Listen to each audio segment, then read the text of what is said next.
Security is everyone's business. This is why NTA Channel 5 Abuja is collaborating with the FCT Police Command in providing a weekly platform for up-to-date security check in the FCT. Join us for the real information every Wednesday at 10:30 a.m. on NTA Channel 5 Abuja, the Unity Station.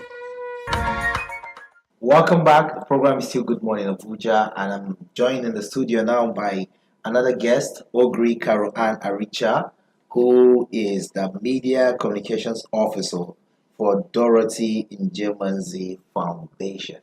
And she's also a gender advocate. Good morning and welcome on the program. Good morning. Good morning to you. Thank you. Yes. It is good to have you in the studio, considering the fact that our topic of discussion this morning is harmful gender cultural practices. Yes. When we talk about culture, people tend to think culture is so old school. And so they think all cultural practices are harmful or they are bad.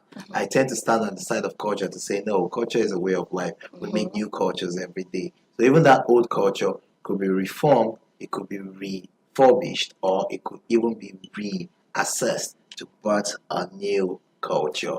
Well, you're welcome to the studio. Let's start by understanding the major issue here, which is sexual violence, right? Yeah.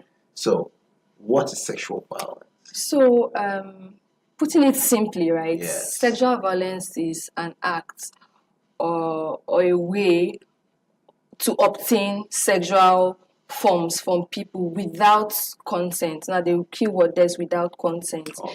They use different forms through coerce, manipulation, force, regardless of the relationship between the victim and the perpetrator. Sexual violence takes different forms, from rape, which we all know, to the most commonest one, which people tend to overlook, catcalling. So you're working in the market and things that happen regularly. Fine girl, my color, or they go ahead to touch you. Yeah. That in itself is a form of sexual violence. Amazing. Yeah. And that happens a lot, especially. Yeah, that's why I say the commonest and most overlooked. Because people say, I just did, but it is. Because it goes against her own personal and bodily autonomy. So all this thing goes against the individual bodily autonomy and without consent. So let's discuss the most harmful of these practices now.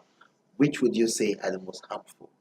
So harmful cultural practices, or as I would put it, harmful normative practices.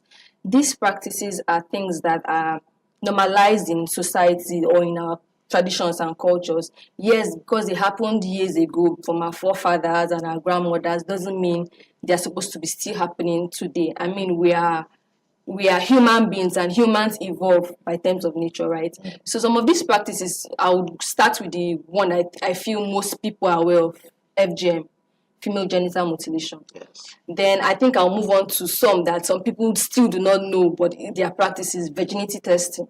Okay. So there's virginity testing. I can see the look on your face because I think you're a bit surprised.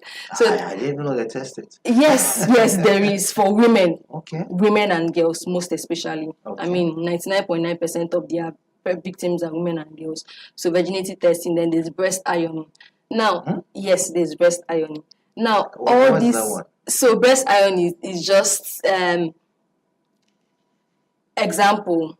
A girl of 15, puberty starts at different age for different people. A girl of 12 starts growing breasts, and then her mother or people in the community see that, oh, you're growing more than your age. That's the word they use, you're growing more than your age. So we need to suppress the exactly suppress your growth to protect you, quote and unquote, from prying eyes of men. That is the only justification behind all these things. So they go ahead to use hot stones, or there's this thing, we call it Efa Gari in my place, where they used to fry Gari, this thing, they hot it and then try to press so that your breast is reduced, and then they bandage you, so you're still seen as a child. Wow. So you do not, attract praying eyes. So all these things are harmful normative practice are perpetrated on the victim in to protect, quote and unquote, protect the women, the victims who are mostly women. But in essence, it has no medical or health benefits to it. For instance, FGM, take for instance FGM, there is no natural or medical benefits to it. Instead, it just social and medical harms to the victims. Amazing. This is really big. I didn't know we were going this. There are a lot of other harms. There's the child